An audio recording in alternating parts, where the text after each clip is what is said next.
on social media of a group of artists and technicians coming together to erect a stage at King's Park to welcome President Nelson Mandela on his release from Robben Island. That was his first return to KZN after his incarceration on Robben Island. She lamented at that time that activists of all color came together behind this non-racial ideal of the new South Africa.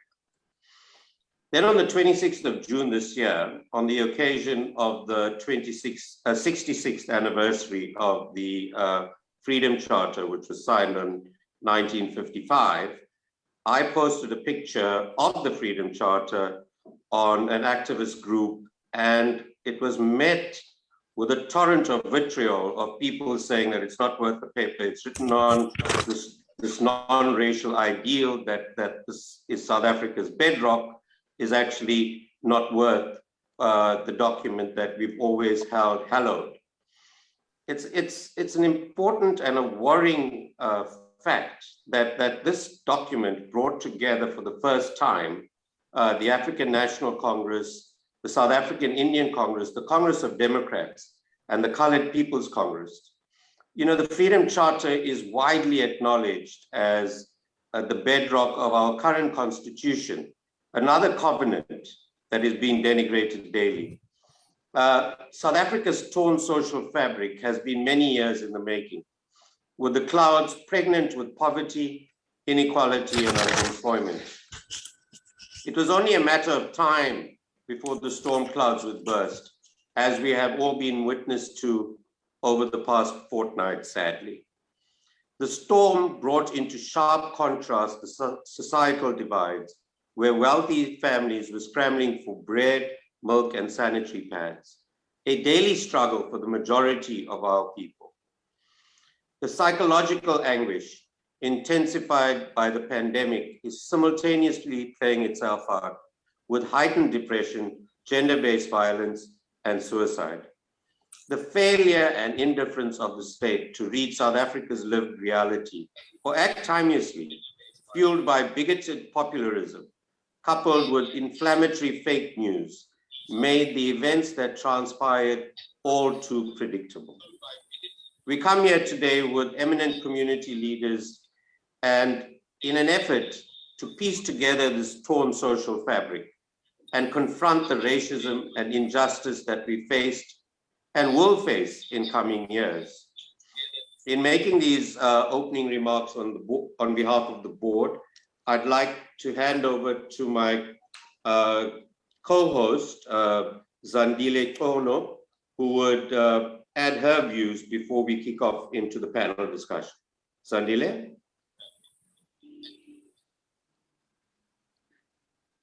Thank you, Nerode. Good afternoon. Our society has been rocked to the core by the death, destruction, and division of the past fortnight. The foundations of our democratic system and the unity of our people sits at the edge of a precipice.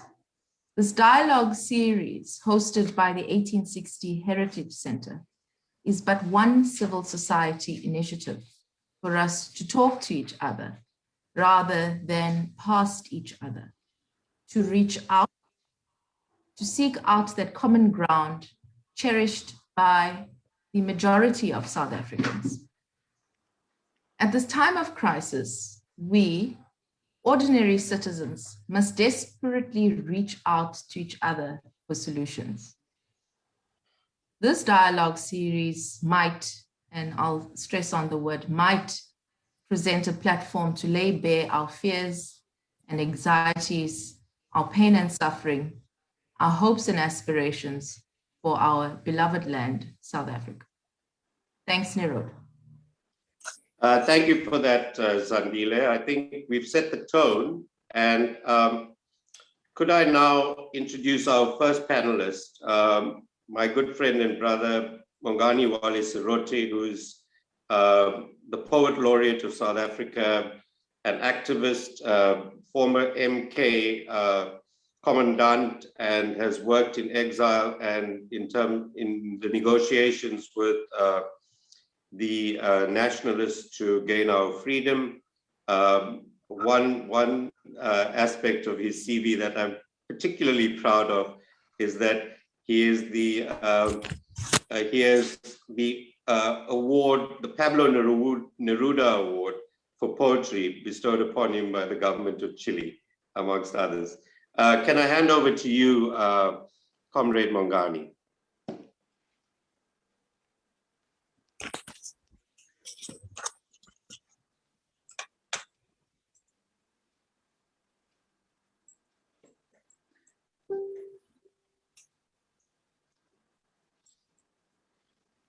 You need to unmute, Mongane, you need to unmute.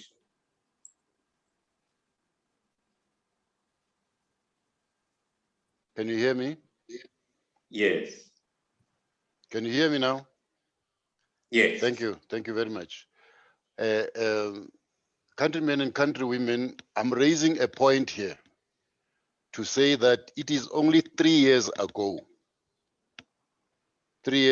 when I came to know that there is an institution, a very important institution in our country called the 1860 Heritage Center. I must say, mea culpa, mea maxima culpa about that. Why is that?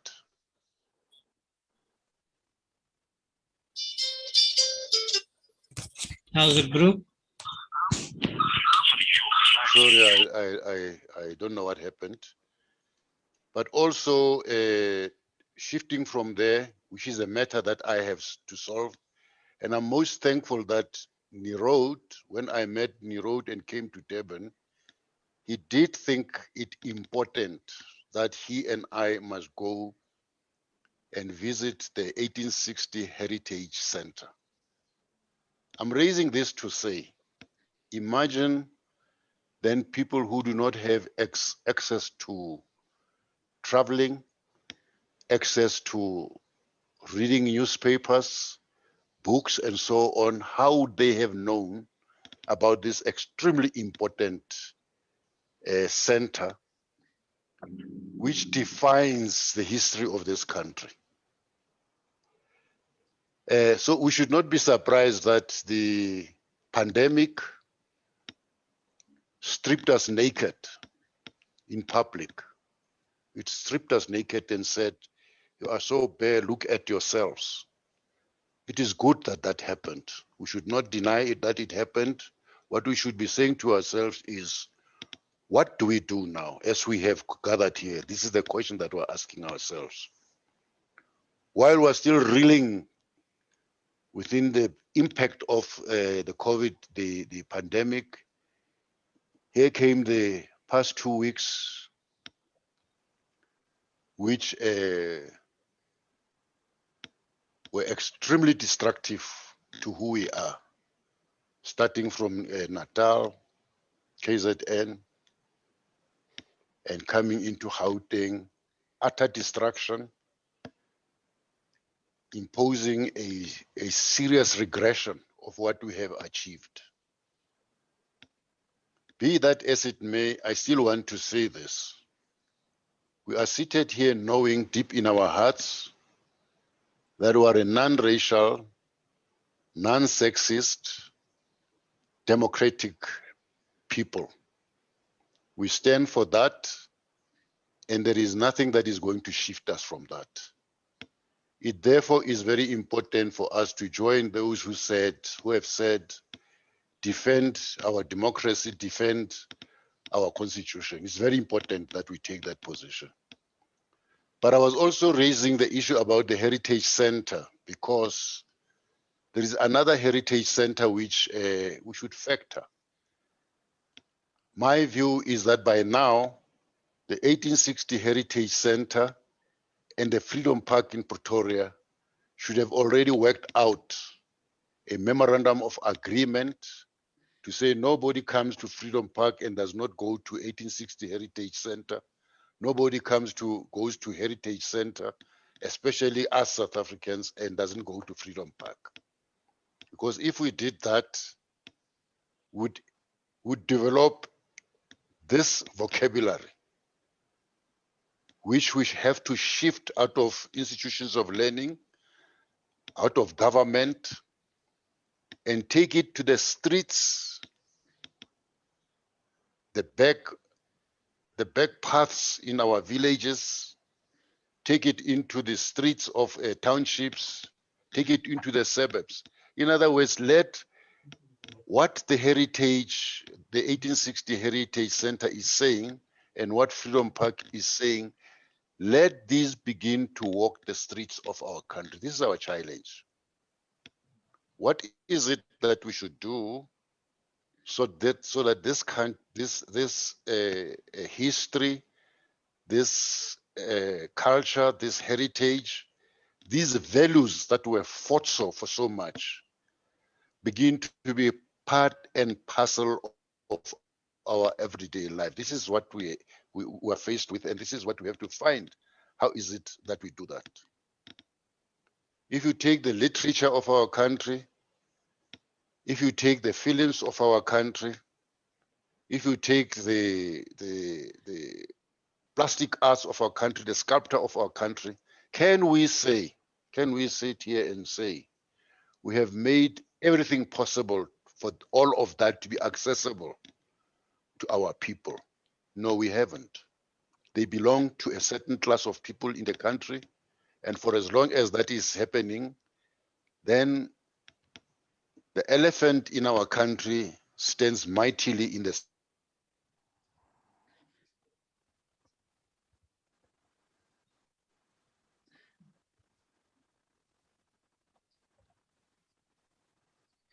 Sorry, Mongane, you froze there. Are you online? I'm online now, yes. Okay, sorry, you were saying the elephant in the country. The elephant in the country is this. We say we are a non-racial, non-sexist, democratic country which aspires to be prosperous. The last part is the issue that is the elephant in our country. How do we as a people not just put the blame on government, but also say there's certain things which we, all of us who are gathered here, who represent organs of civil society, how do we plan to address?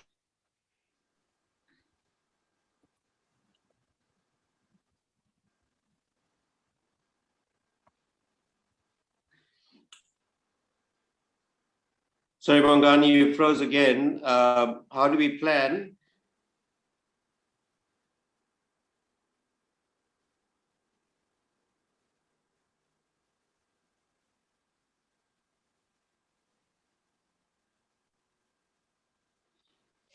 Okay, in the interest of time, I think Mongane is having connectivity problems. Can I move on to the next speaker? VILAKAZI is an author and the executive director of the Valley Trust. And he wrote a very compelling account of what happened when the Valley Trust and its NGO, it's an NGO as many of you will know, and its shop was looted in the past week. I think the message that you brought out there, that it was not necessarily a race-based looting, and that it was criminality, and it had nothing to do with race. Because even when an NGO that uplifts the community around it in the beautiful Thousand Hills of KwaZulu-Natal, that it's not just a race-based thing. Would you like to elaborate on what you posted, Spoo? Thank you very much. I will do that. Firstly, just to convey my gratitude to the 1860 Heritage Center for inviting me to this discussion, and to state just what a privilege it is to share stage with the esteemed panelists today. The letter, I've been surprised, my colleagues and I have been surprised by how it's been received and by how widely it's been received, how widely it's been shared. It's been shared by hundreds of people across the country, even abroad by friends. Because for me personally, writing it, it was more of a rant and more of just wanting to vent this frustration that I and my colleagues were feeling about what had happened. And the frustrating thing about the situation is that it is wrong at so many levels. When I say this thing, I mean the looting and all that. What I would say by introduction maybe is just state 4 things that have stood out for me about coming out of this time that we've just been through. So the first thing has been the extent to which the ANC is willing to go to settle factional differences. They are literally prepared to burn the country to ashes just to fight factional wars. There was this whole excuse that the president couldn't take action, couldn't release the army earlier because of echoes of Marikana, etc., that would give one party the upper hand over him. But that's his problem. We are not concerned about about him saving face personally. We are concerned about what does he do to save the people of South Africa. So for 3-4 days, we just watched helplessly as the country burned. So the one thing for me that was just so difficult to grasp and wrap my mind around was that, the extent to which our leadership can carelessly set us against each other as well as destroy the country. The second thing then was what is encapsulated in the letter. Just in the midst of that, I did not expect, it's happened before, we have these riots within communities and xenophobic violence in which assets within the community are destroyed. But I've never seen it to this extent, where the local economy was totally decimated by the locals themselves.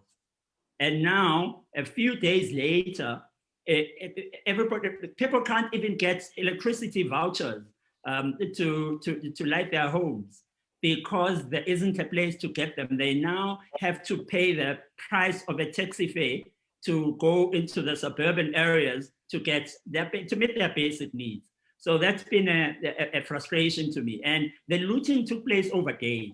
I would have, you might excuse it, or you might understand it if it's in a flash of the moment and people act unreasonably. But when over days, people continue to do this, to eat themselves from the inside, that is mind-boggling. The third thing that was significant to me about this period was this coming together then, that saw communities take up the responsibility to protect each other and to protect themselves and to protect their businesses in the face of a refusal to act by the government and by the police forces. And I think what it's done is it has shown in very much the 1995 Rugby World Cup fashion that actually we can stand together. And when we stand together, we are formidable as a nation. So that's been one of the positives that's come out of this. And I would be highly embarrassed to be in President Ramaphosa's shoes, as was expressed in this other open letter to him that's been doing the rounds, because this happened absolutely without any help from him. In fact, in spite of the lack of help from him, people still came together and were able to do something meaningful. And then the last thing, I have to agree wholeheartedly with the previous speaker, Dr. Serote, when he says there is a white elephant in the room. There is an elephant in the room. And it's been bothering me. It's one of the things that have bothered me the most. So recently there was a post from Indian television that did the rounds on WhatsApp. And so the interviewer is interviewing a South African contact on what's happening in the Phoenix area, etc. So the lady proceeds to say, the majority of the businesses here are owned by people of Indian origin, and so there's this whole thing, and so it goes, and so it goes. But that's kind of mentioned as if it's just a footnote. Then there was a letter circulating, purported to have been written by Clem Santa, where he is talking about how big business and foreign investment is being affected. South Africa already has this high inequality, so we can't afford. Again, the inequality is just mentioned as a footnote and as a by the way, when leading on to other issues. But actually, in my view, the inequality is the core issue. It is the main issue. If we keep glossing around it and doing all these dances around it, we are doomed to keep coming back to these times of strife. So until and unless, as a country, we really stand up and take serious cognizance of the fact that this is unnatural, first of all, and secondly, that it's unsustainable, we will keep perpetuating these cycles of violence. So let me stop there for now. I'm so happy to be here this afternoon. Thank you so much for that valuable input, Spo. I really appreciate it, and thank you for keeping the time. I must ask also, whilst I have the floor, for any of our online participants to pose questions to the group on our social media platforms and on this platform. And in so doing, may I welcome a dear friend of mine, Linda Zama, who I know from the late 80s when she was a lawyer in the CBD and worked in the anti-apartheid movement and in the UDF. And what a pleasure, because now I only see her on Facebook. So it's wonderful to have you here, Comrade Linda. And can I hand over the floor to you now? Thank you very much. And thank you for the privilege, actually, of being part of this very, very important conversation. And thanks for the kind words. Although this is a very difficult time, I know some of you are going to be surprised when I say what has happened is very simple for me because the chickens have come home to roost.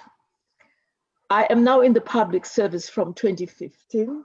When I was headhunted and I joined government, the first thing that struck me was the lack of capacity, lack of vision, and just not understanding what was playing out when the province was plagued by the so-called service delivery protests.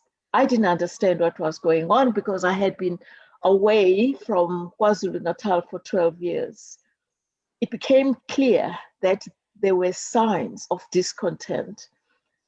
It was startling that people would be demanding to meet politicians, alleging that officials have been informed about their challenges, lack of water.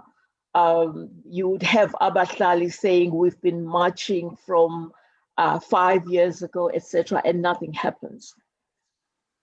Then, what was also troubling, it was to see the development from marches, peaceful marches, where memoranda are handed over, and then people became agitated. They started to be unruly. From unruliness, we then saw properties being destroyed. For instance, the University of UKZN, the law library was destroyed, cars were torched. So we've been seeing these things. And to me, I couldn't understand how my country would not read what people were saying, because I was getting the message that people out there are then saying, we are not being listened. we only get to be listened when we start to destroy. That was the message I was getting. Having said that, my legal background, I still remember in 1986 when the late Oliver Tambo gave us an assignment to do research on principles for a democratic South Africa. We did sterling work. We took our research, simplified it, and took it to all corners of the country, because the instruction was that as far as the Constitution is concerned, the principles must talk to people. The principles must talk to people's lives. I must say, it's been very disappointing that anything that has to do with the rule of law now is being poo-pooed. People are now associating the Constitution with an individual. And that's dangerous. I'm saying it is dangerous because when all is gone, where are we going to hide? When this document, the Constitution was not supposed to be an ANC Constitution. It is a Constitution for our country, which explains why it was heartwarming that civilians protected their properties, those who could. They defended their communities. This was done by civilians. It wasn't any political organization. And I am now decoding that South Africans are saying, South Africa belongs to all who live in it, black and white. And we need to zoom into that. I'm glad Comrade Wally Serote is here, because we were tasked with, by the late Oliver Tambo again, we were putting together Arts South Africa, because we also wanted the arts to be democratic. We wanted the arts to talk to communities wherever they are. However, the truth of the matter is that all of us, and I would like us to take responsibility that we dropped the ball. Somehow, we have been gripped by a sense of false security, whereas the rumblings have been out there. As far as the Phoenix matter is concerned, it is very, very important that we remember that that area has been in what I call fragile peace. I looked at, for instance, Phoenix, Reservoir Hills, the informal settlements there. And for me, that was a tinderbox, because we had communities where the disparity is so palpable, the inequality, the poverty, etc. So it only required one mischievous person to light that fire and blow the whole thing. As I draw my remarks to the close, I'm going to go back to the rule of law. I'm going to go back to the Constitution. Let us use our Constitution. Let us simplify it. Let us go back and unpack it and get people on board, because that is a forest where we are going to hide when all is lost, in order for this country, like a phoenix, to rise from the ashes, because right now we are in a very difficult situation. Again, thank you very much for the opportunity to share my views. Thank you. Thank you, Comrade Linda. That was very, very insightful, and I think echoed what Mongane was saying about the Constitution, and we really appreciate you making the time. Next on our agenda is Bishop Rubin Phillip, another long-standing friend of mine, also comes out of the Black Consciousness movement like Comrade Serote, and has been doing yeoman work in terms of social cohesion And I think this must be a sad day for you, Bishop Phillip, with all your work and all your efforts seemingly coming to test in the past fortnight. So perhaps you could give us some insights from your side. You need to unmute, please. Sorry.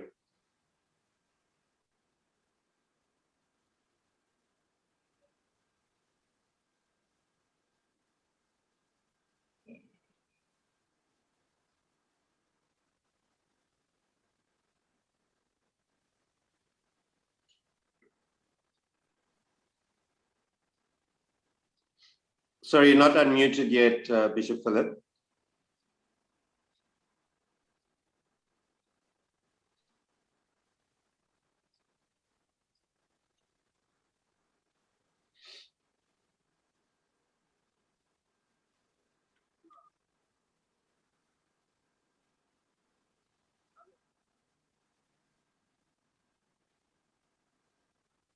Perhaps I could move on the program and then just come back to you, Bishop Phillip.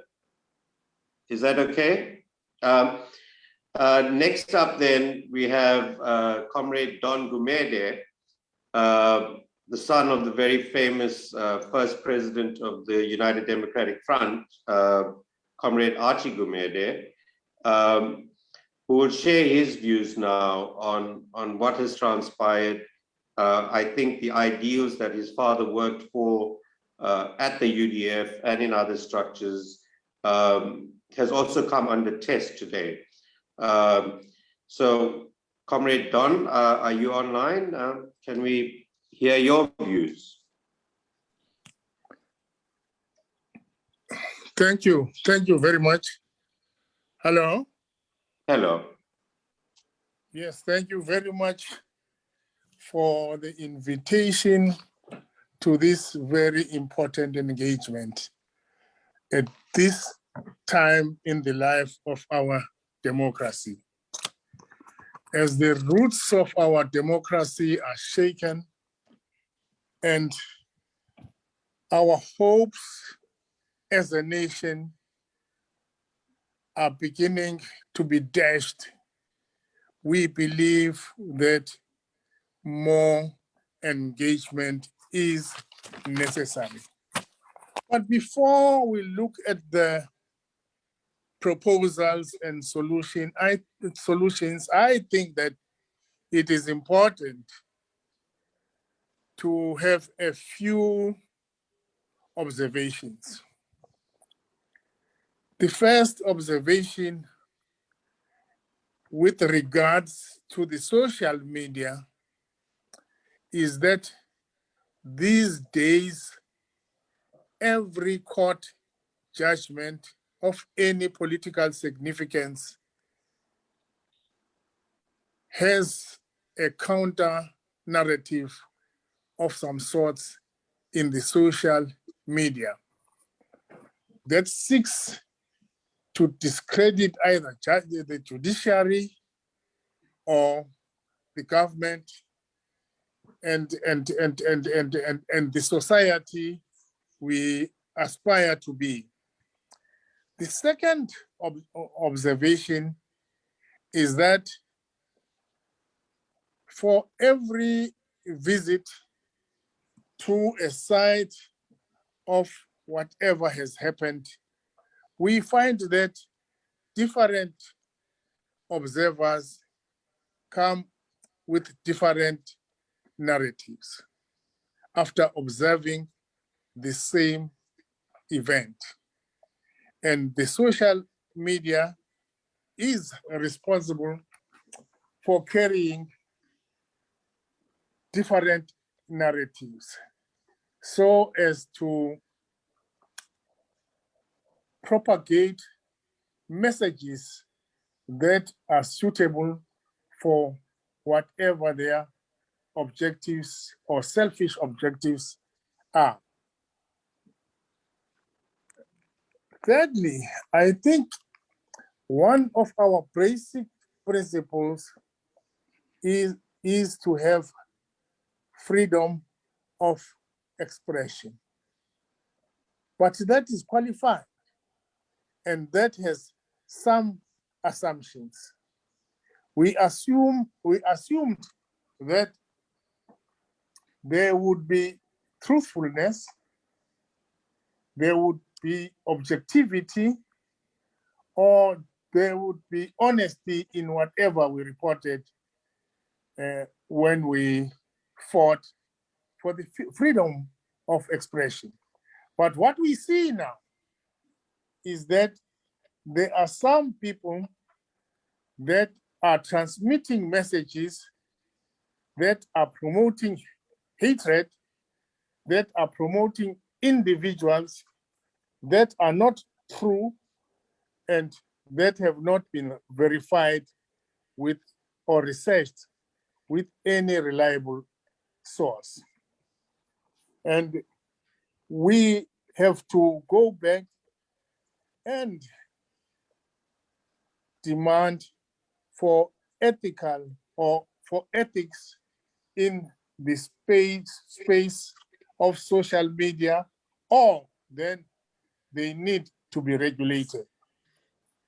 Coming to the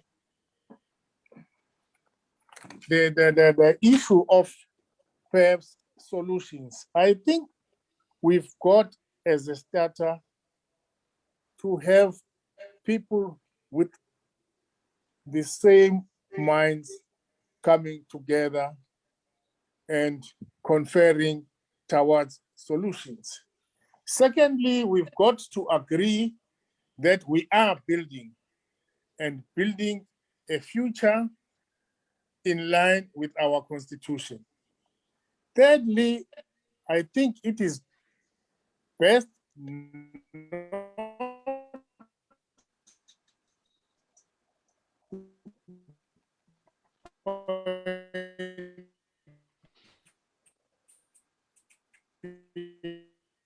Sorry, Don, I think we've lost you there for a bit. It creates a lot of heat and deprives us. Other area. Hello. Oh. Hello. Yeah, now we can hear you clearly. Yes, and my observation was also that communities that have structures that are intact could be were in a position to defend themselves, whereas communities without any structures found themselves very vulnerable, especially given that the the expected security was not there in time. And my proposal, given all the above, is that we need a non-governmental organization of activists for purposes of advocacy towards renewal and rebuilding, given that our right to the freedom of expression is abused as a right to lie, a right to deceive, a right to mislead. For purposes of correcting that, I think we need to be in constant communication towards rectifying that firstly, and secondly, building the South Africa of our dreams that is in line with the constitution that we all adopted. I think it's better to conclude there now, perhaps Yes. I can respond later. Thank you very much, Comrade Don. I think it kind of leads on from what Comrade Linda said earlier, that it was the communities that had to defend themselves in the absence of any sort of state protection, and that your call for a community-based group of activists and to develop that narrative that builds this cohesion, I think it follows on. But a person who's got much more experience in this field, Bishop Reuben Phillip, I see you now unmuted, so perhaps we can hear your input now. So over to you. Hi. Thank you very much. It's good to be with you all. I'll be brief. The first thing I want to say is that one of the real and fundamental problems we're facing in the country, and indeed here in the province, is a lack of firm, visionary, honest leadership. I think it all starts there.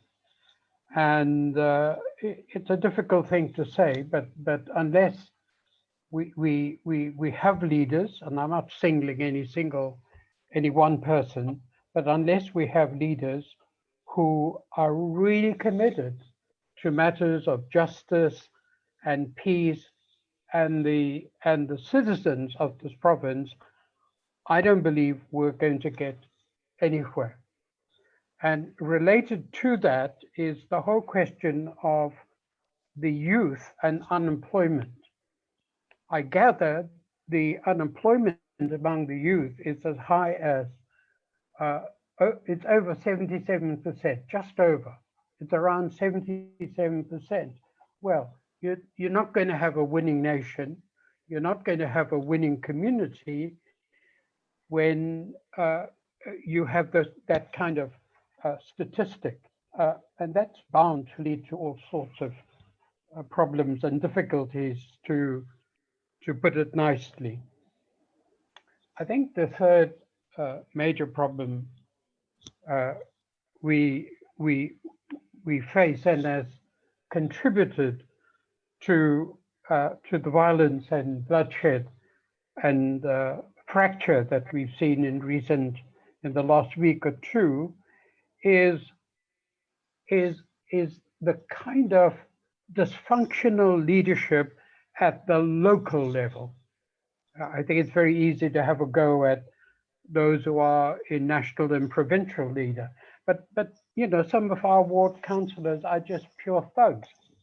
You know, they don't give the kind of leadership that they ought to be giving at that local level. And I've heard umpteen stories of how some of these ward councillors have taken sides based on race. We can't have that. And that needs to be looked into. So a lot of that is about leadership. It is about, you know, the economy, and in particular, taking care of our youth, ensuring that they get jobs, and so on.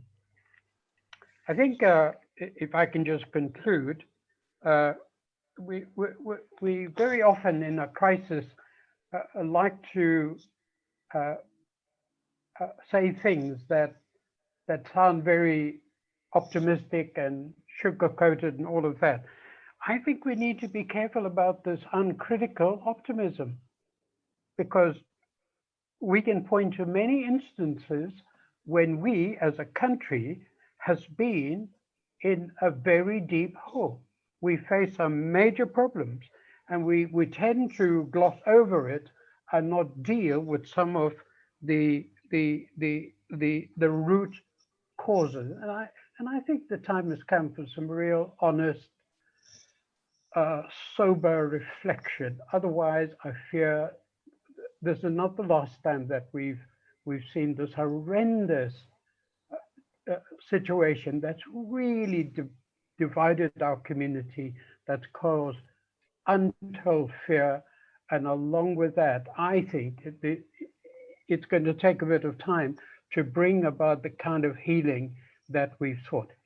Surely it's not impossible, but it depends on the kind of leaders we have. Thank you. Thank you very much for that valuable input, Bishop Philip. In saying that, can I hand over to you, Zandile?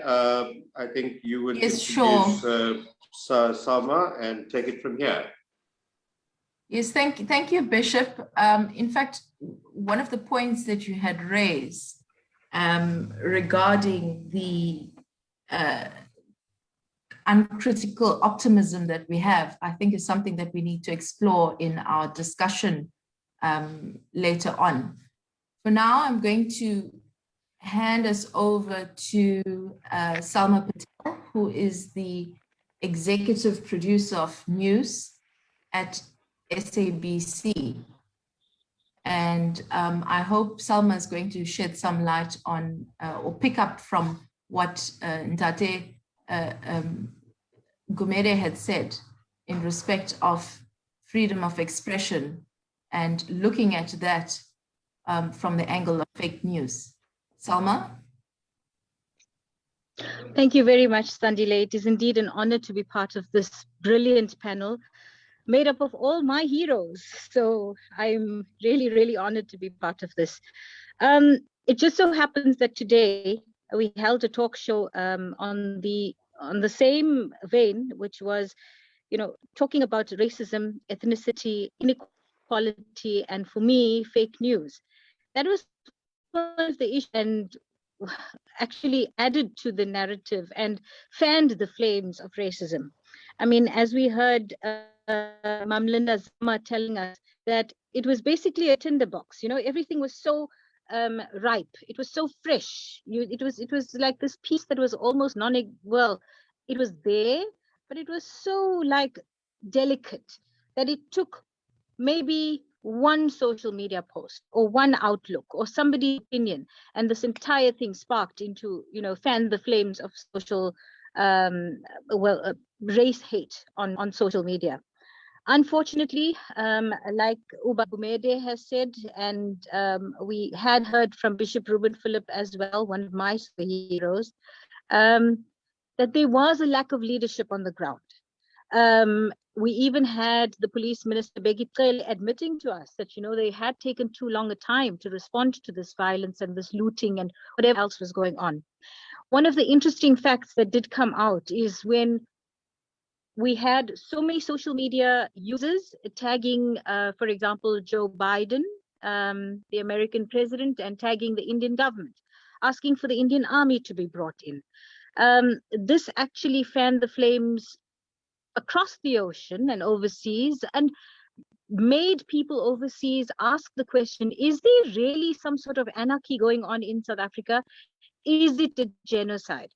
From my experience and now that we are sitting down and looking back, it's the language that we chose that actually also added to the narrative that could have fanned the flames as well. Being an editor and being an executive producer of news, current affairs on radio, it has been very difficult to sift through what is real and what is fake.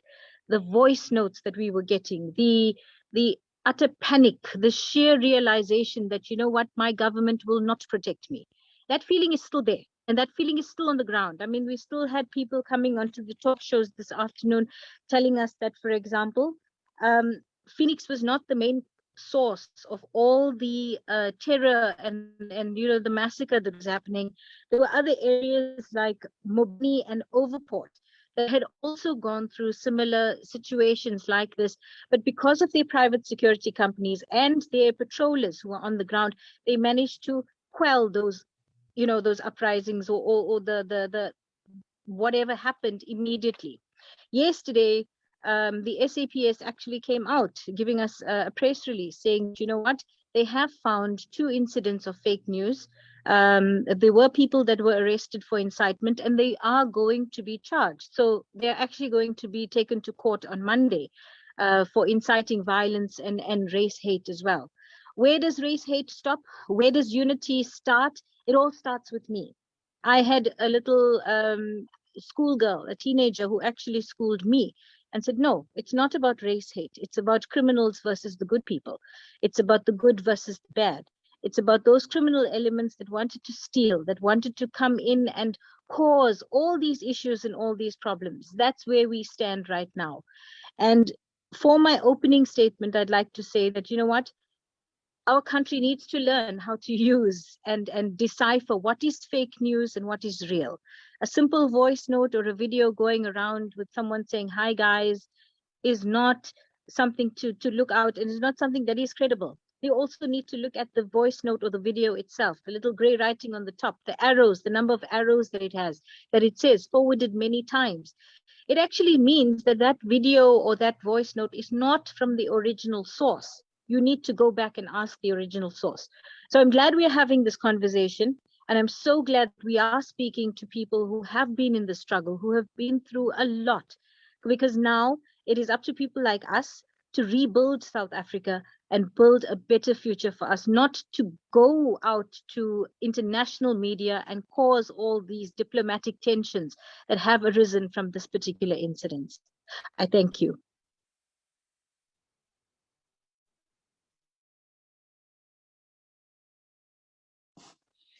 Thank you very much, Salma. That was very insightful, coming as it does from a journalist on the ground. Moving along, we now have the MEC for Economic Development, Tourism and Environmental Affairs, Comrade Ravi Pillay, an activist in his own right from the South Coast, and has worked in the ranks of the NIC and the ANC for many, many years. I think you've got a lot of challenges, both in your professional capacity and then in your struggle capacity as a member of the rank and file of the ANC. Would you share with us some of these challenges, both on the professional front and on the personal front? No, thank you, Nero. Let me start by just indicating, getting an indicator that my bandwidth is low. So if I will try to switch the video off if that recurs. But let me recognize you guys, the moderators, distinguished panelists, comrades and friends. I must start with expressions of solidarity and condolences to all those who have lost loved ones, been injured, or lost much of their, if not entire, lifelong work. I think it's important to say that we feel the pain, and that we will never be able to say this often enough, but that the only way to meaningfully mark that solidarity is, as is being expressed here today, to be completely frank in our assessment and struggle to entrench what I call a fact and truth-based approach to the multiple challenges we are confronted with. It's a little bit more than the fake news of social media. You see some of the narratives coming, it's said with almost conviction when it's so obviously false in some of the bigger political narratives that we have. So facts and truth, however painful it may be, sometimes must be our central goal. And this first message must be, as has been said, that the rule of law must visibly find expression every time it is broken without fear of favor. So we must therefore welcome arrests of those alleged perpetrators of violence and killings, and those responsible for instigating and coordinating destabilization of our country, although there is much more work to be outstanding there. Now, many have correctly characterized the events of the past 2 weeks as having the following elements. As you yourselves have said, the fundamental triple challenges of poverty, unemployment, and inequality, providing an all-pervasive fertile ground for those with ignoble intentions. And now it must spur all of us with noble intentions to make this the centerpiece of our future endeavors. Almost 1.5 years of COVID-19 with consequent lockdown, regulations, and limitations on economic activity have further aggravated the impact of the poor. As much as it hasn't been said yet, again, whatever your view of it may be, the incarceration of former President Zuma was a trigger for a protest that was immediately overtaken by looting and brazen criminality. And I was in a position to observe very close up at times, and yes, there were the masses of the poor, the old go-go, the young child. There were the not so poor, the opportunistic ones who came with cars. Then there was the significant evidence of organized crime, participating in a clearly premeditated basis. And finally, and critically, there was what I call the diabolical orchestration and instigation by forces which are as yet not completely unmarked, but the investigative work is significantly underway. From the professional side, as you put it, Nero, the damage has been significant. I think 50 billion is just a very, very conservative estimate. But the bigger damage is to confidence to the South African soul. And I think that's what we're trying to deal with here today. Again, from a professional level, 58% was in Durban, 17% in Maritzburg, and the smaller percentages throughout the rest of the province, but not insignificant. For a town like Richmond, which is probably represents 0.5% of the damage, but of those 18 shops that supplied food, only 2 were left standing. Now, you don't need to be a maths professor to consider the implications of that. But we must also take great hope from our ability to withstand and resist, as has been said. Much has been said already about the performance or non-performance of the security apparatus. But I think after that lag, and we'll analyze it at the appropriate time, we're able to coordinate a response that opened the N3 and N2, which was critical, reinstate the supply of fuel, and most importantly, supply lines of food, which is still a work in progress. But that must not be underestimated from a strategic point of view, because we were not able to do that, and it may well have been the intentions of those responsible. We would have been sitting here with a problem 100 times bigger than what we have. So this was only possible because what I call a very intensive national patriotic effort by a number of stakeholders to pull together to make that happen, and that needs to be sustained. Now, time allocated does not allow for a proper discussion of many issues, and you've been very strict in your time allocation. So very briefly, the weakness in the state is an issue. I think Linda, and I work with Linda, she's spoken eloquently about that. And as much as it's a serious challenge, I've got some glimmer of hope about that. So building the capable ethical state where accountability is the key must be our mantra, and hold people to account. So economic policy and economic transformation in particular, let me say that again, whether you call it economic transformation or radical economic transformation, I think we've lost the plot there in a bit of the way things have been polarized. And I'm saying that if we talk equality, if we talk inequality, then central to that is the economic transformation agenda. And we must not allow it to be vulgarized by either extreme. And in this regards, there are many programs that we need to roll out, but it will also need massive support from national government, and that then goes to the macro economic policy debate. Increasingly, we are saying, and I hope that this is one of the things that can come out, and we're quoting a former Chinese president who said, "It does not matter whether the cat is black or white, as long as it can catch mice." Let me repeat that. It does not matter whether the cat is black or white, as long as it can catch mice. So let's think through, but let's be practical. What works? What works in a bottom-up approach is what we would argue for. So recovery and rebuilding will only succeed, and this is a key issue, I think, for this discourse, if it is on a firm foundation of social cohesion and nation building.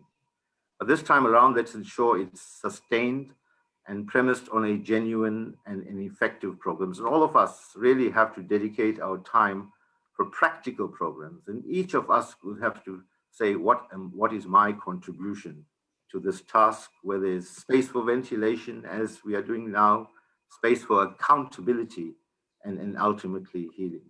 I refuse to be stereotyped. I don't think this community of Phoenix should be stereotyped. Yes, there will be those 5% in every community that would be racist, that would be obnoxious, that would be irrational. And the law must take its course for those who did what they did. But there's also good stories. Again, in Kokstad, not a single building was damaged. A united force led by the mayor got organized and defended their town. Lastly, or second lastly, let me just say that the social media debate has to be lifted. Not only in the way SALMA has done, but also to go to the what you call these guys, the technology companies, whether it's the Googles of the world and the Facebooks of the world, they have to introduce controls. We have to engage them. And if it's not controls that amounts to media restriction, at least they have to be a big part of tracking those responsible. Because sometimes our own capacity is not going to be enough to be able to do that. Let me just conclude with a story of Edendale. I went to Edendale as part of my work. And the Edendale shopping center in a township, in a semi-peri-urban rural area, was completely gutted. 2,200 jobs in an area that's already deprived. And I want to just tell you the story. One young man, Sabelo VILAKAZI, he started off as a vendor outside the mall. He's now 36 years of age. 10 years later, he had built up where he was running 3 shops, employing 60 people. Of course, all gone. And when I spoke to him, I asked, so what are you doing now? And he said, although he cried, he ended up saying, look, my spirit will never be broken. I went and bought a van load of bread, and I'm selling bread now to begin again. And that, in many ways, is what we too will have to do. Thank you very much.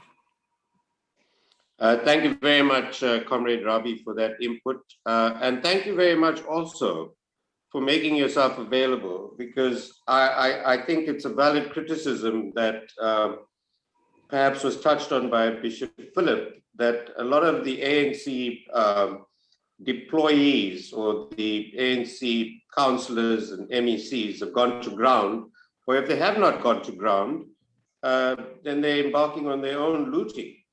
So thank you for coming along and sharing with us, and I would encourage you to speak to your colleagues in legislature, to come across and speak to the people and to be accountable as you have been. And I would encourage you to take that message back to the Premier's office and the legislature. In that, I'd like to hand back to you, Sandile, and you can take it from here. Thank you, Nirod, and thank you, MEC PILLAY. I'm particularly interested in hearing from you later on economic policies that you touched on. Our next speaker is Michelle Tryon. She's a Minister of Religion and Community Activist. Michelle, you've heard the MEC speak about the restoring confidence in the South African soul. Perhaps from that perspective, you could just enlighten us. Okay, good Michelle? afternoon. Thank you. Good afternoon to the panelists. I'm so honored and blessed to be here, and I want to thank the 1860 Heritage Centre for inviting me and just allowing me to participate on this panel. And I also want to just greet everyone that is joining us via Facebook and YouTube.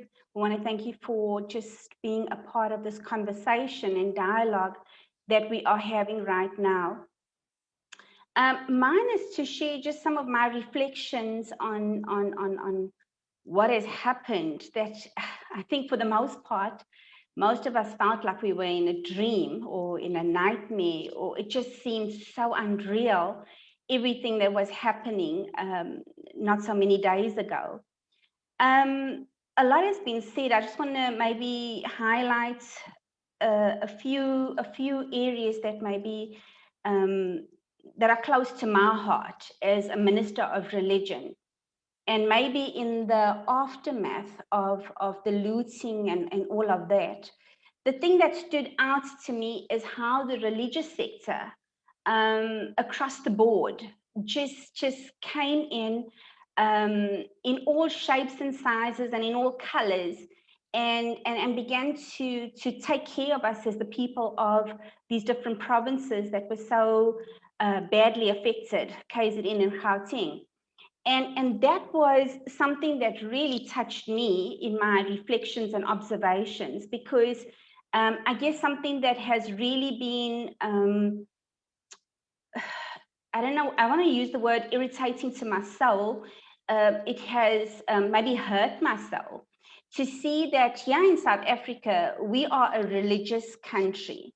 And during COVID and all of that, we were told that our religious sector were not defined as essential. And that has been something that has really just kind of ripped me apart, to be honest. And the thing that I witnessed and the thing that touched me so deeply was to see the various religious groups just coming together and just religious leadership just coming to the fore when we were at our lowest, I guess, and just mobilizing and getting food parcels to people and getting aid to people. I think we as a country have gone through a trauma here, because I don't think we've ever experienced something like this. We felt that our government, our security forces, our intelligence agencies were not able to be there for us the way we wanted. And it was the religious sector that really came to the fore and calmed the trauma that we have experienced and we're still going to have to deal with. And for me, I'm trusting that this highlights the issue in our country, that we need to ensure that our religious sector is at the forefront of all of these dialogues, all of these solution vehicles that will help our society. And I'm really trusting, I'm believing, I'm praying, I'm hoping that the religious sector would be given an opportunity to be defined as essential, and we would begin to rebuild our souls as a nation, because we've been through a major trauma. So that has been phenomenal and outstanding for me, and I'm trusting that we can use what we've seen as a catalyst to make sure that the voice and the heartbeat of the religious sector doesn't get dimmed here in South Africa. The other thing that stood out for me was the power of civil society, and be it in the form of just our communities, protecting, caring, being there. It has really been touching. And I think that we are going back to basics, where it's about me and you as civil society. And I think that we've given a lot of power to our politics and our political leadership and the political arm of society, and kind of just like looked at them that they are the answers to all our problems. And I think that what we have been through show that civil society is still extremely powerful. And I am believing that we will not lose what we have seen here with civil society, whether it be at the roadblocks or just at shopping malls or shopping centers, where we saw civil society across the racial lines. You know, I also just don't like that we still divide ourselves in terms of race, but be that as it may. But as human beings, we came together in all colors. And I am praying, I'm hoping that the CPFs of the world, the community leaders of the world will rise to the occasion and not just come up when there's a catastrophe or when there's trauma or when there's something like this, but that we will begin to understand the power we have as civil society, as a me and a you and a we.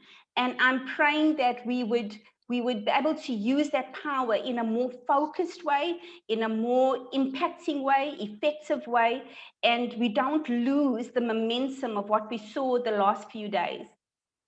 It was absolutely amazing to see how both men and women, the racial groups, young, old, you know, all the things that seek to divide us by definition actually were the things that brought us together, and we came up with solutions to protect the spaces that we could, to support the places that we could. And I am praying and I'm hoping that we will build a momentum, and I am hoping that every person will join a civil action organization and participate at grassroots levels. And if we could have made a change, and if we could have impacted the way we did in these last few days, I am hoping that we will continue to understand our power, don't underestimate our power, don't overestimate politics. But the power of love, the power of generosity, the power of caring, the power to be there for one another. I think that the one thing that actually brought me to tears was on one of the community groups, there was a mom who came on and she didn't have formula for her baby. And my heart just went out. I don't know if it's the female part of me or what it was, but that mother, although that woman she had food in her house, but she didn't have formula for the baby. And she reached out into the community and she said, I need formula. And this is, whether you're rich or whether you're poor, the community came together. We all were without something. And the community just came together and how they helped one another and bring formula or whatever. We had bartering groups that were formed. If I had bread and you had milk, in the community, we shared it. And when I look at the inequalities and the poverty, and I think that if evil can tap on a fragile area such as what we have, I'm praying that good and light, we will use this because it is the communities, whether rich or poor, male or female, whether different race, different religion, they came together and they helped one another. And I think we've got to, as a community, as civil society, begin to understand, if I'm rich, I cannot walk past my poor brother or my poor sister. I've got to be able to understand that I am responsible in this thing. I am accountable. I do have a part to play. And we as civil society, we within our communities must start caring for one another and sharing what we have. And if we can drive these sorts of things, I think the soul of our nation will change. And we're not only looking at ourselves from a political point of view, but just as a human being. How can I drive past my brother and my sister that has not without participating in helping them? And I think when we talk about unemployment levels, thank you, Michelle. I think you made that point already. Okay. Right. You know, that we need to be our brother's keeper. 100%. And I think one of the things that this crisis has taught us is that we've all come to the party to be our brother's keeper and to ensure that the community is safe. Thank you, Michelle. Thank you for that. Sandile, you want to go ahead? Yes, thank you so much, Michelle. Next in line, we have SIHLE MKHONZA.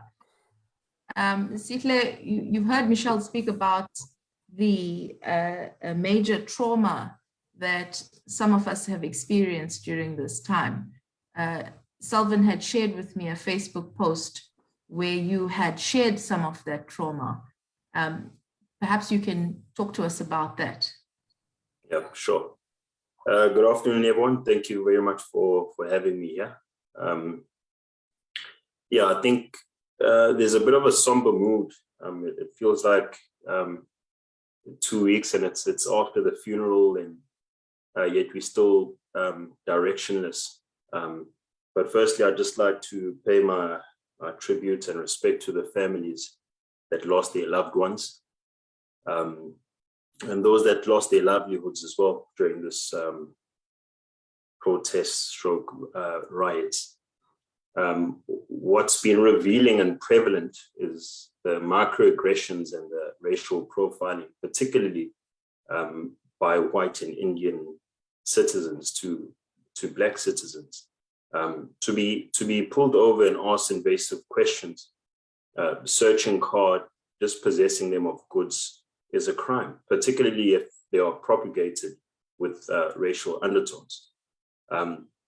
Yes, we've mentioned community forums, but how effective have they been? Over the last few weeks, we've seen them come together in crime in a conceited and premeditated way, where multiple laws were broken. The Disaster Management Act, how many of those citizens were out after curfew? The Firearms Control Act. I saw guns that are much older than I am, guns that are certainly not to be used for or as a form of protection or self-defense rather. We saw the gang activities, the Poker Act, that was also defied. Municipal bylaws, the blockading of roads, and certainly the Constitution, the rights of movement. One of the panelists did mention that it was the good versus the bad, but no, that's not the case. It was actually the bad versus the worst. Hundreds of people were slaughtered and thrown in the bush like they were animals. Communities came together in crime. They motivated the violence. They concealed evidence, and that's aiding and abetting. And it just got me thinking that the soldiers might be raiding the lesser criminals, and that is probably the foundation for systemic and institutional racism, which bears the fruits of poor people being killed and oppressed, while the rich are taken to court and to commissions of inquiry. And as Black people, we might have ourselves to blame, because it is imperative for us to scrutinize every single relationship that we have with the other race groups, which is sad to say, but like, are we in a marriage? Are we cohabitating? Is it a fling? Is it a one-night stand? What is the nature of this relationship, and what does it require? One of the panelists did mention that we lack leadership, which is definitely the case. We're here to pull no punches, and many terms have been used, like there's an elephant in the country, chickens have come home to roost, and sober reflections. We had inflammatory statements from the president himself talking about ethnic mobilization. The traditional prime minister of the Zulu nation, Prince BUTHELEZI, condoning lethal attacks against Black people. My question is, where were some of the esteemed Indian community members, such as the MEC himself, RAVI PILLAY, who spoke about he doesn't want to be stereotyped? Where was the Vivian Reddy's? Where was Naren Singh? People that are welcome in the Black communities. These are people that are, in fact, they're celebrated as they are struggle stalwarts.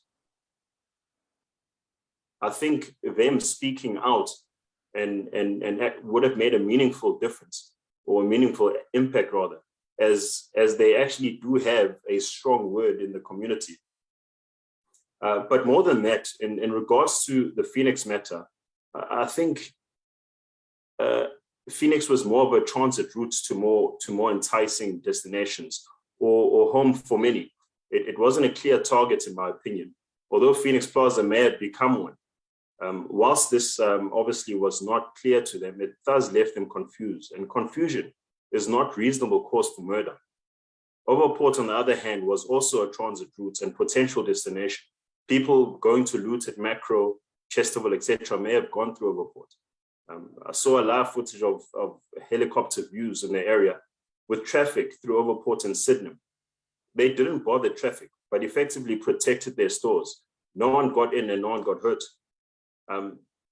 The sentiment I get here is that people concerned about their children, and the fact that schools open tomorrow and the residents of KwaMashu and the Black Township have kids that go to Phoenix Primary and some of the high schools within Phoenix.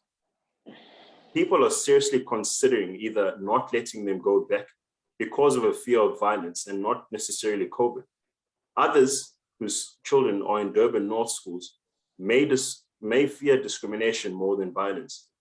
Discrimination is a microaggression and may be indirect through marking or marks, passing, failing, and giving attention or a lack thereof. Children may be discriminated against. Thank you. Would you round it up now, please, SIHLE? Indeed. We're running on. Yeah, indeed. What the question is, the lack of leadership is the reason why we are here today, and especially of inflammatory statements that have been made. And I think it's up to us as leaders in our own way to make justice to be seen to be done. But once again, thank you very much for the invitation, and yeah, willing to learn. Thank you. Thank you, SIHLE. That was most useful and a fresh perspective. Moving along, we have CRISPIN HEMPSON, an academic and the director of the International Center of Nonviolence. I'm sure the events that played out, CRISPIN, must have worried you as an activist in the nonviolence realm.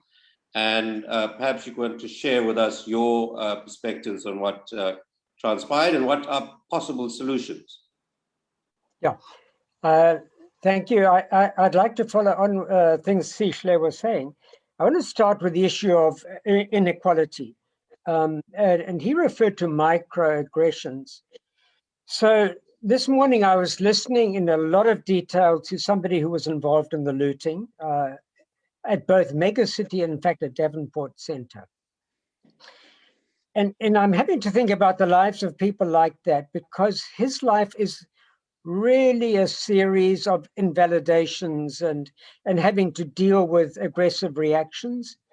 And this reality that is simply part of our social fabric makes the entire society very vulnerable.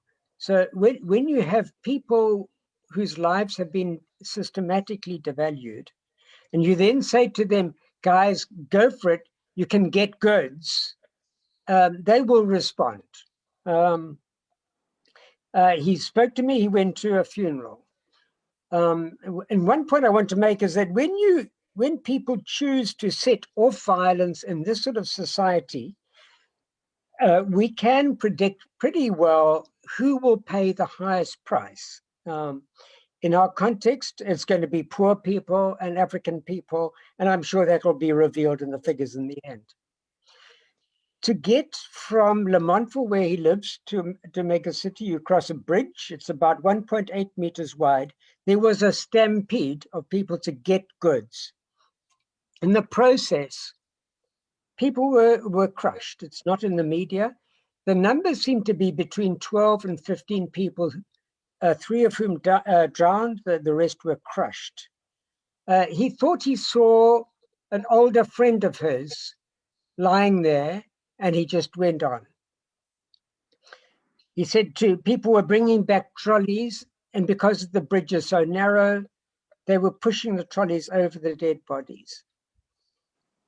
So for me, it was like, it was hard to listen to because of the devaluation of human life that this whole process has both involved and revealed. And like SIHLE, I think we cannot ignore the role of race in this. Our sense of identity is so caught up with race because it has shaped our life experiences so much, and those of our ancestors. So I think where it has left people, we all have histories that connect with a joint history, but those histories are very partial and our information is very partial. So the Afrikaners had a particular history around the Anglo-Boer War and the concentration camps. And what they did with that trauma was to keep that sense of trauma and injustice alive. And then in the end, they were focusing on that and ignoring the reality of what they were doing in the present when they instituted apartheid.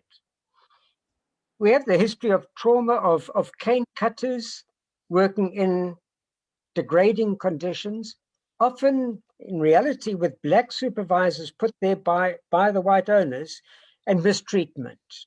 And then white businesses where Indian people were put as supervisors of black people. And these relationships, these racialized relationships have continued. And I think often people are acting, looking at the past and not noticing how focusing on the past can devalue their responses, dehumanize their responses to the present situation. I made some comments about Phoenix and I ran into a lot of flack about it.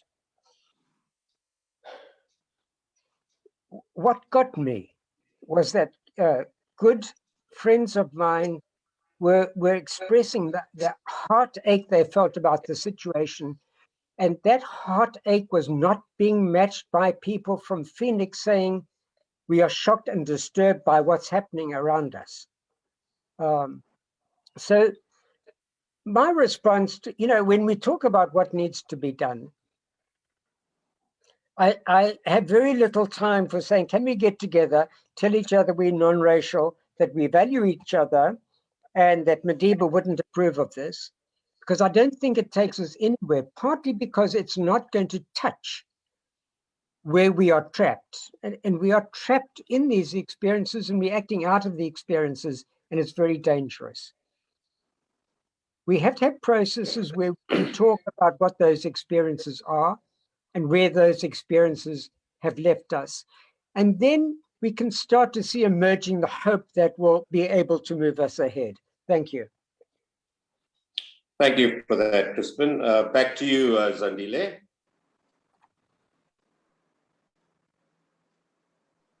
You're on mute. Thank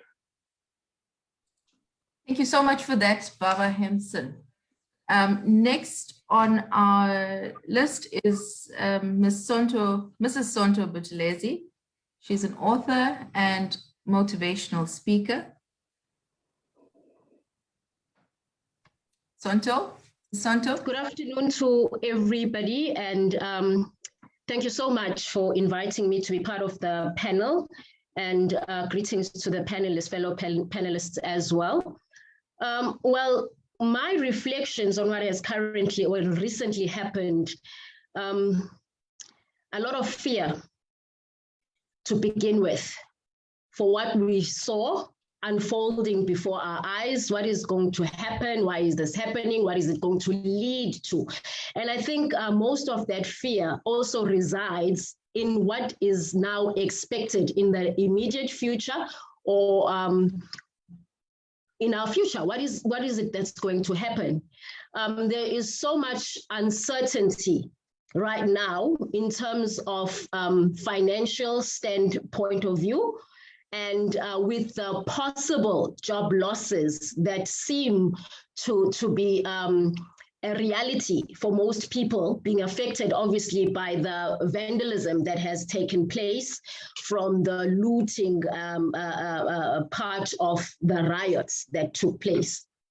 But more than that, post the riots, post the looting, for an example, the children that have been exposed to families that were part of this looting and participated in the looting, what effects has it had on the children? What effects has it had when mom and child have had to go and participate in the looting?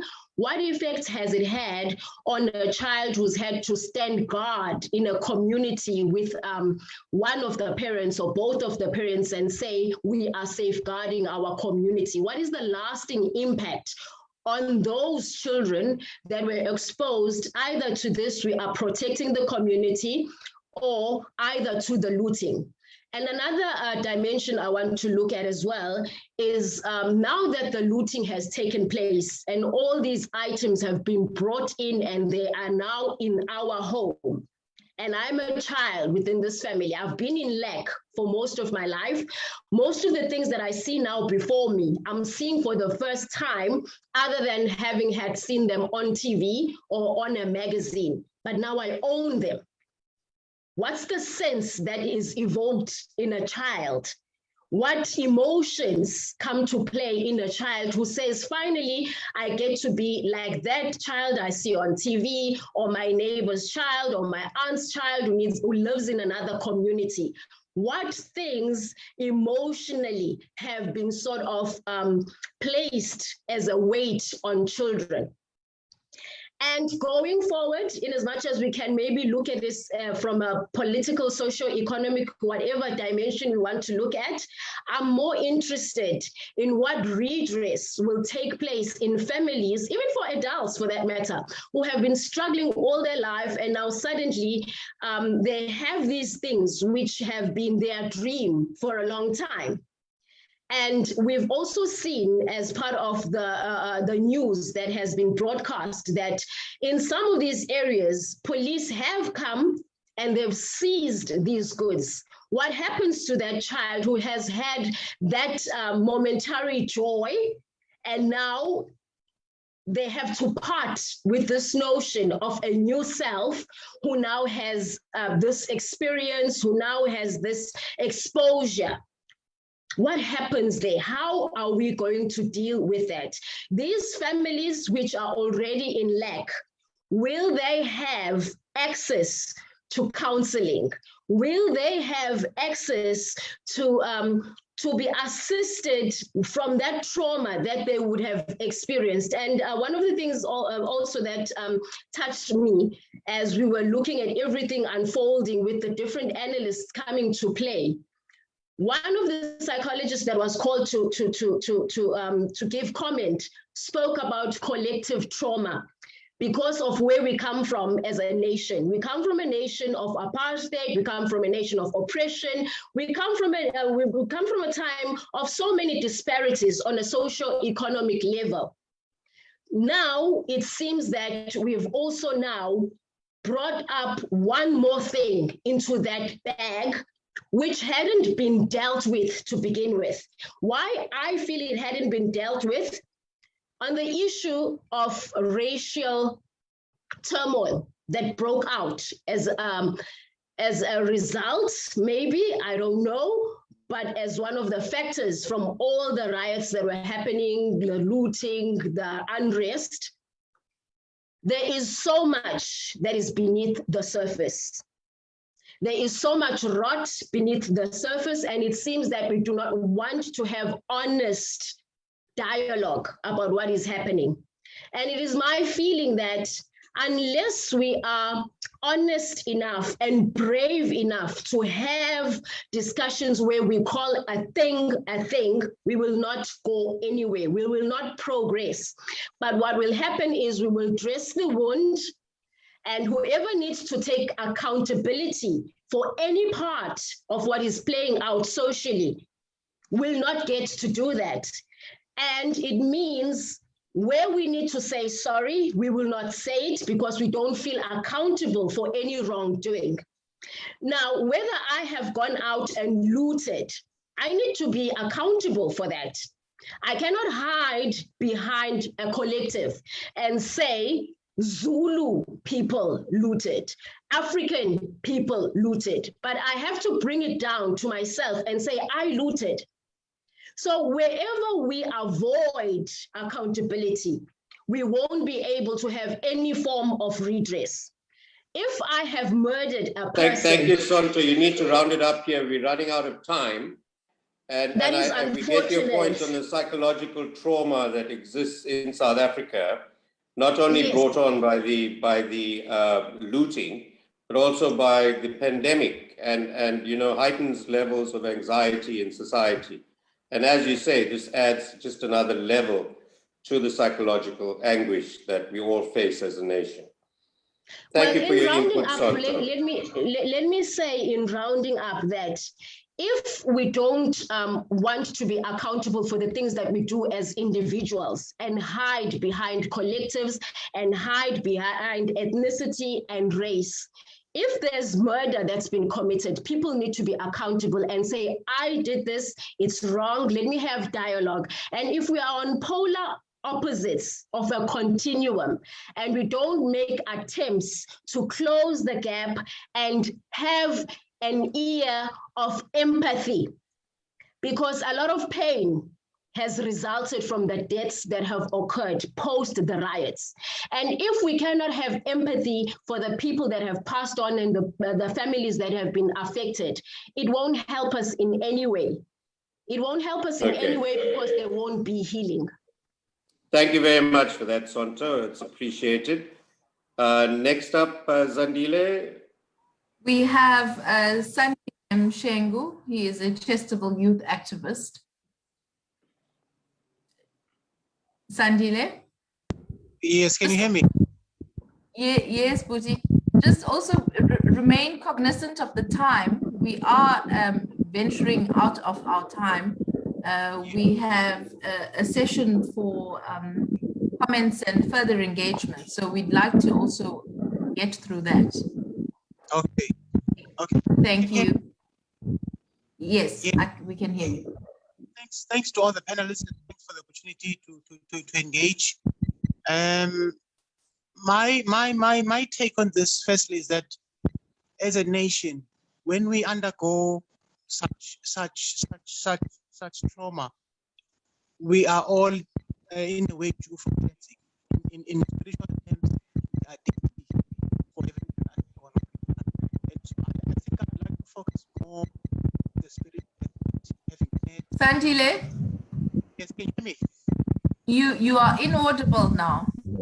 Can you hear me now? It's not a good network at all. Okay, let me try moving around. Can you hear me now?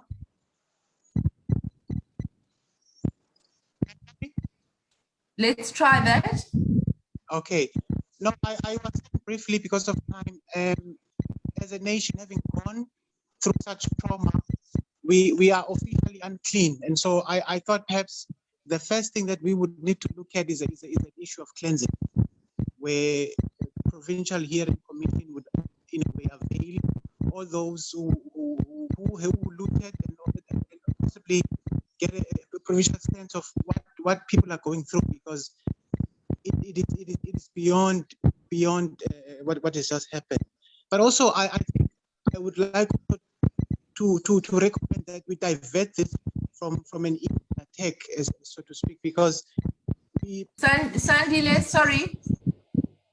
Hello? Sandile? Sorry, let's try this. Yeah, let's try this. Try switching your video off, and let's see how that, whether it makes a difference. Okay, let me see if I can stop video. Yes, Sandile, just maybe try that. Yes, how's it now? That's a lot better. It's a lot better. Okay, no, because of time, I just wanted to go through quickly. I was saying that as a nation, we definitely are dirty as a nation, and we needed to undergo some form of cleansing.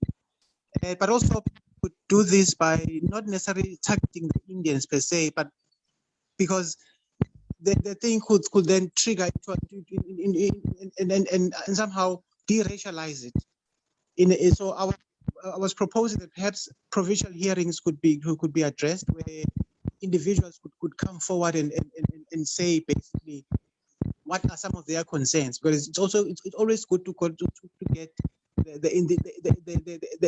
perpetrators themselves and the individual people who are involved in the whole looting and so forth. And so, but I think for me, basically, they so. Sandile, I think for purposes of continuity, we really can't hear you. We're struggling to hear you. What I did get out from that is a suggestion of an inquiry of sorts. Did I hear you correctly or not? Yes, a commission of sort. Okay, Sandile, let's try and touch base again later on in our program.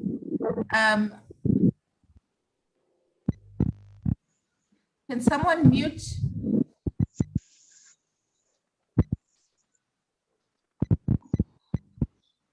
Okay. Sorry about that. The speaker that we have is Sandiwe Mdleche. She is an advocate at the Durban Bar.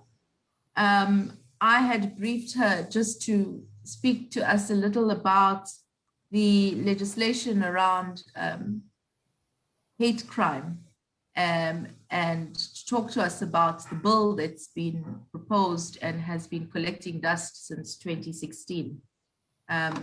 Over to you, Sandiwe. Thank you for the invitation and the opportunity to be part of this important conversation.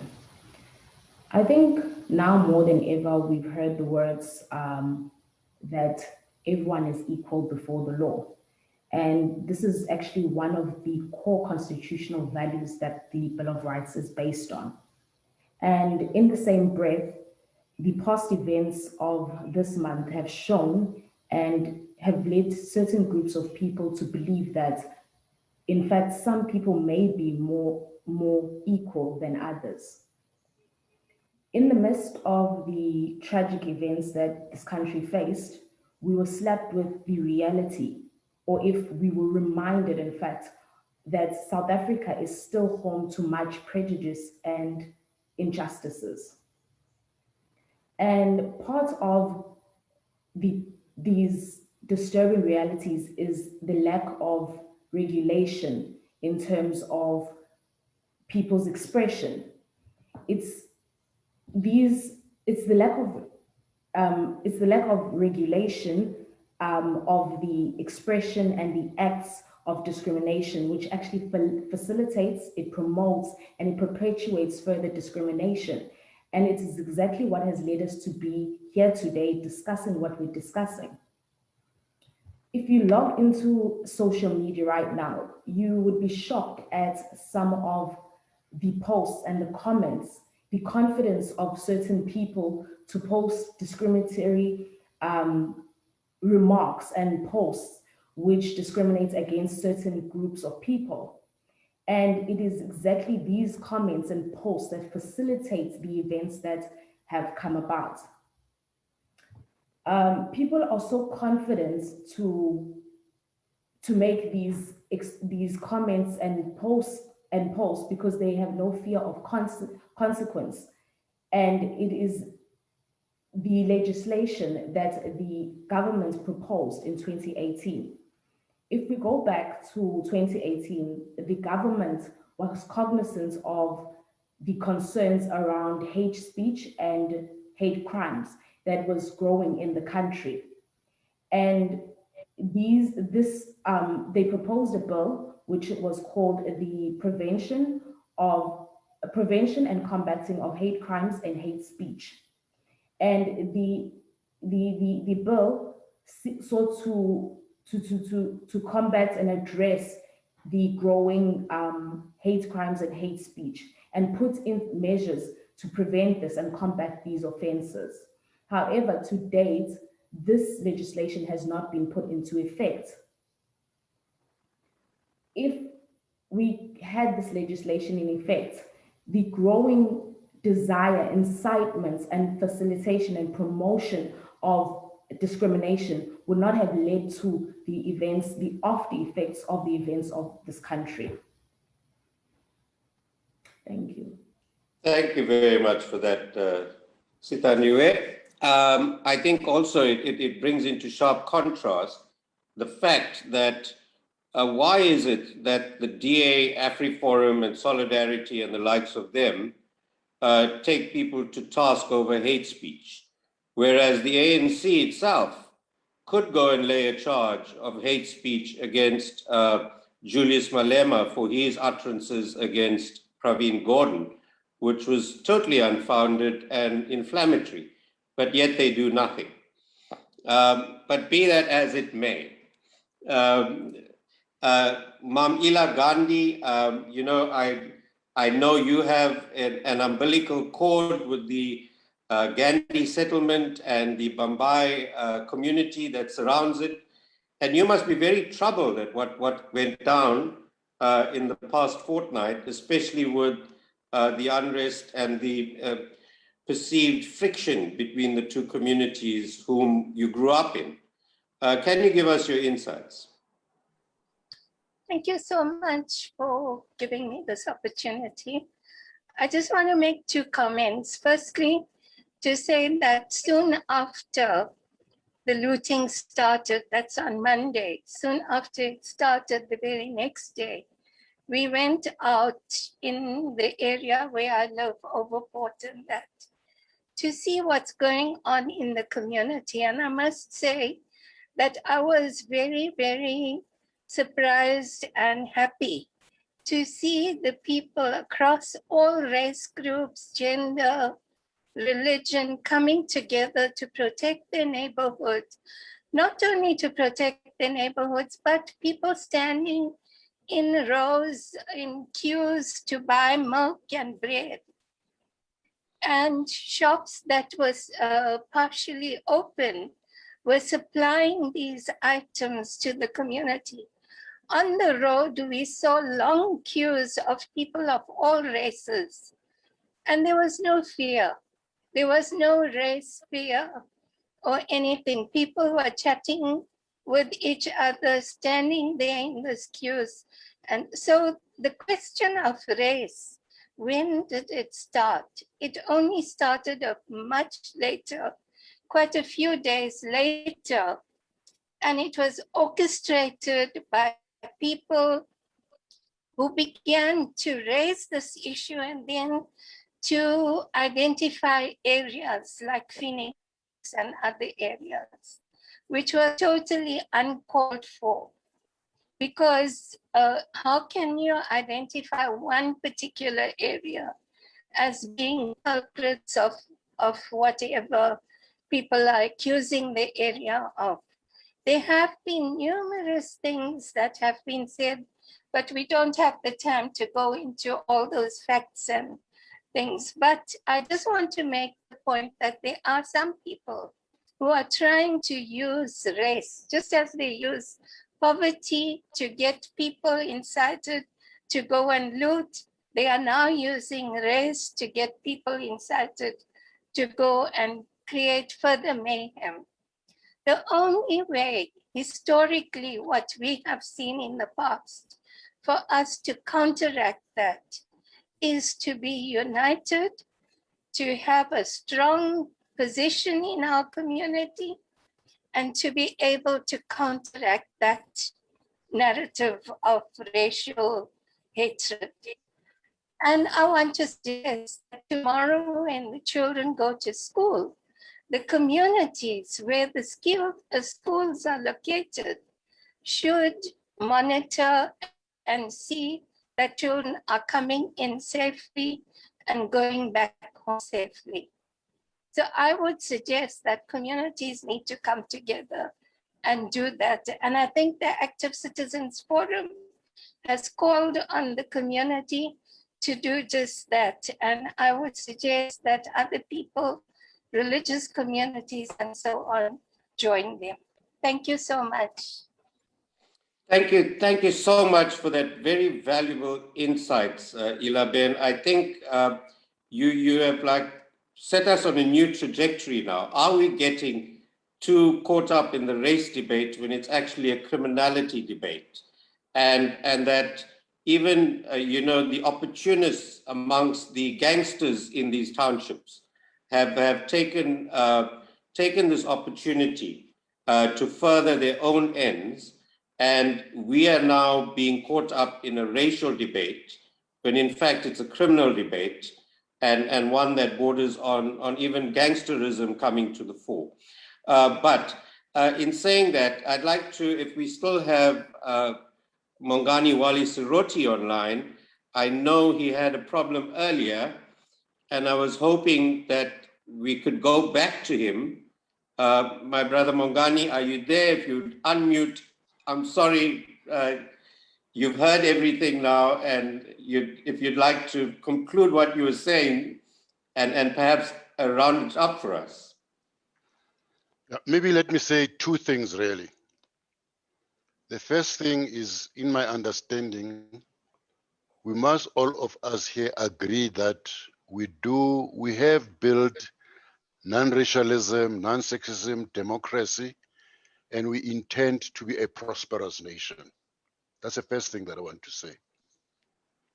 The second thing that I want to say is, if we go back a bit in time, we have all listened to the Zondo Commission say this and that, which when you listen to it, it shows up something about corruption. But the key thing about that is underneath that thing of corruption, there's a much more serious thing, which where I have been, we've defined that as counter-revolution, which the president has said The Thabo Mbeki Foundation has identified it, and many other structures have identified it as counter-revolution. I'm saying this to say, if we do not diagnose the problem correctly, we will not get the right solution to what is facing us. All of us know that when this thing exploded, so-called lootings and everything, when it happens, there seemed to be an orchestration of what needs to happen. I listened to two social media, which was talking about how to attack, what to do. And it was very obvious that this thing is linked to all that process that destroyed the state, that whole thing that went into an unimaginable corruption, which actually was collapsing the state itself. Being an ANC person, also saying that whole thing that created all these deep-seated factions in our organization. Today, what they were doing is seen as if it is the ANC culture. We know the ANC culture. The ANC culture is non-racial, non-racialism, it's non-sexism, it's democracy, and building a country where we do as much as possible to undermine poverty in our society. That is the ANC, those are the ANC values. Anything else outside of that is not ANC. Anything else which is happening within the ANC in this regard, where it generates looting and generates violence and generates ethnicity and all of this, that is not ANC. So those of us who are in the ANC then have that responsibility to say, what do we do to rescue the history, the culture, the values of the African National Congress? What do we do to renew our organization so that it takes its position, its historical position, but it also isolates this counter-revolution so that the people of this country know. Now we know that there is something that we must fight against in order so that we defend non-racialism, we defend non-tribalism, we defend democracy, and we work on the prosperity of our nation. I'm really saying two things here. Let us define the problem correctly, understand that it was orchestrated. It didn't start on its own. Some people sat somewhere and said, we're planning so that we disrupt this nation. So when we know that, then what do we do, those of us who are not part of that? And you don't have to be ANC or anything to take a decision. I know this is a threat to my country, and I'm taking the position. And lastly, that what I should say, Chair, is that please let us not forget, we have a very strong national organs of national, what do you call it, civil society. We saw it pop up now, emerge through community police forums, through organized or spontaneous defense of places. We saw that image. That in itself did not make itself like that. It comes from a history of struggle, a history of this country. That there will be a time when the nation itself takes position. What is it that we do to create, to nurture, to strengthen, and to activate it, as we were saying, as Advocate Zama was saying, Linda Zama was saying. What is it that we should do to take the Constitution and ensure that this Constitution strengthens the resolve of the organs of civil society of our country, because they must own it? Thank you very much. Thank you very much, Comrade Mongane. Those are wise words coming from a country elder that we need at these times.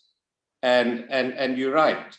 You know, I was on a forum 2 weeks ago with a group of activists, and we're engaging in counting the losses.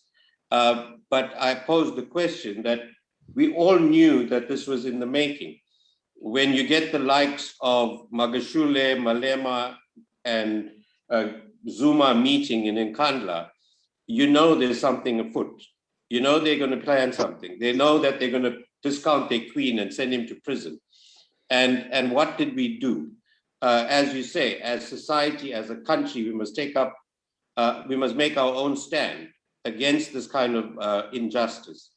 And I think this crisis has brought us together, as you said, and I think also your view about the Constitution and you know how it was bedded in the Freedom Charter being threatened. I think it's our right as individuals, some of us activists, to protect that. Zandile, do you want to ask a question or two? Yes, Nirod. Perhaps this could be addressed to MEC Ravi PILLAY.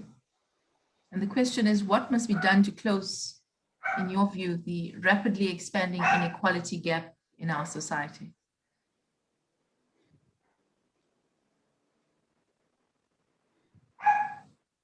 I think that's the, thank you, that's the million dollar question, which is complex. But before I get there, let me just thank Comrade SEROTE for, for really reviving our own belief in those basic values that have driven us, well, throughout our lives. I think it's a very important restatement of basic commitment and basic values. Secondly, I just want to say that to respond generally, because SIHLE is reflecting a pain that I have seen widely and have expressed myself on that. Perhaps we have not expressed it enough or loudly enough, or perhaps on enough media platforms, but please rest assured that it's there. But I think the purpose of this kind of engagement is also to identify and criticize ourselves and be accountable and be able to improve of where performance might not have been up to the standard that has been expected.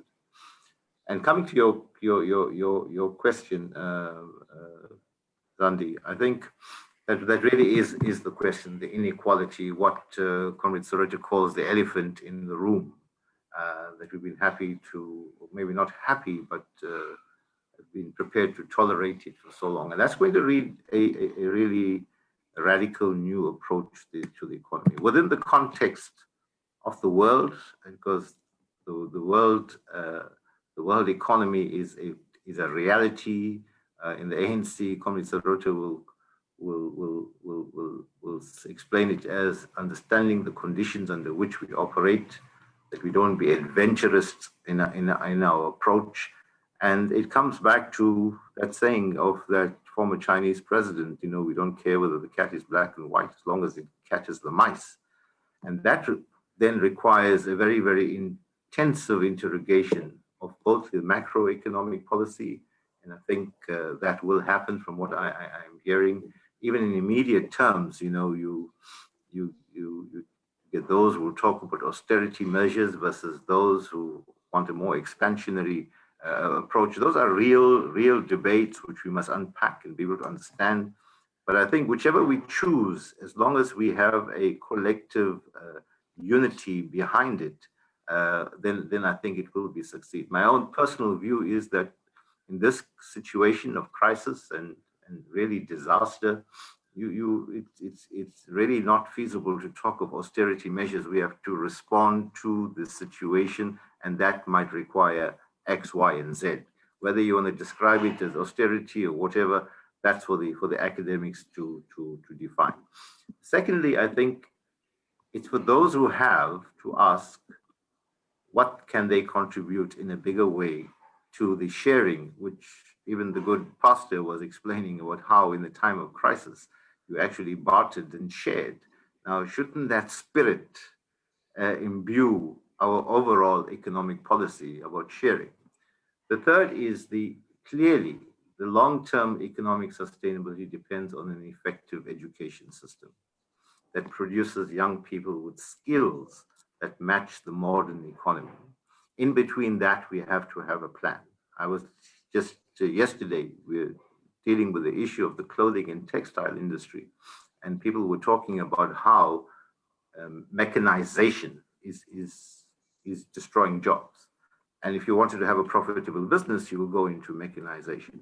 But can we really allow just the profit motive to drive that work arrangement? Or is it mass employment that must drive our strategic objective?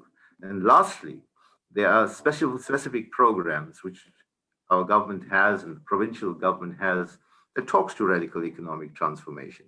And again, there, I think we need to put it under the microscope for public scrutiny, refuse to allow that to be vulgarized, as I put it earlier on, from whichever extreme that vulgarization comes.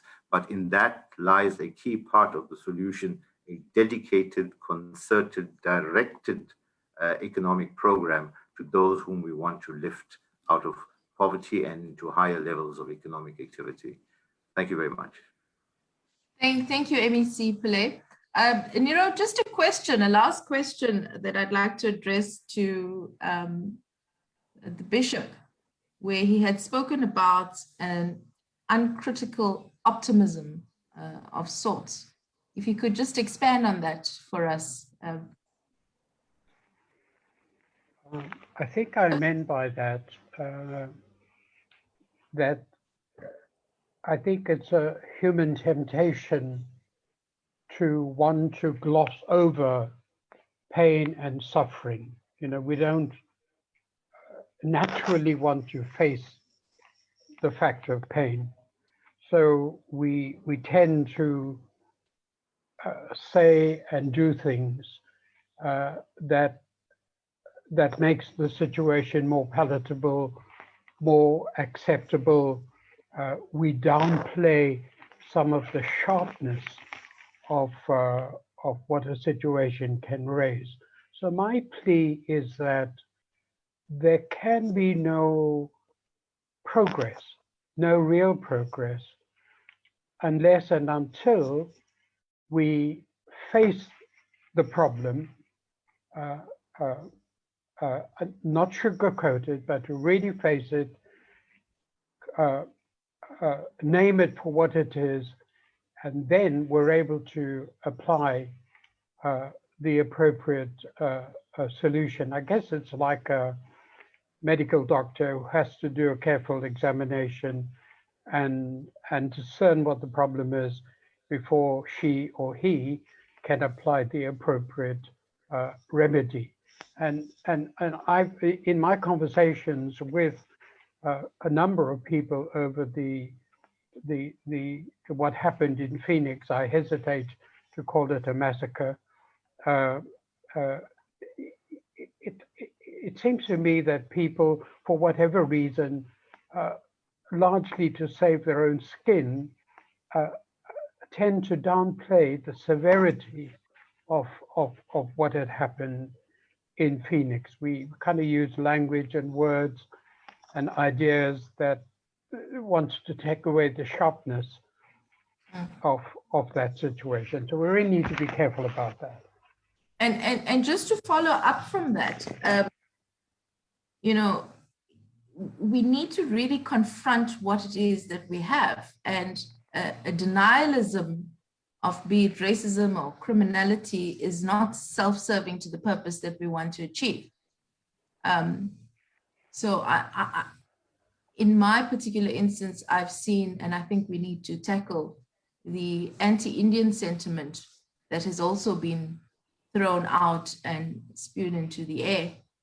And coupled with that, if there was racism in those incidences in Phoenix and around the Durban and the surrounding areas, that needs to be tackled as well. And we should not hesitate to call what it is exactly what it is. I say that the second worst thing to racism is the denial of racism itself. So I'm in agreement with you and on that, Bishop. And that, I think, would conclude my facilitation of this process. Over to you, Nirod.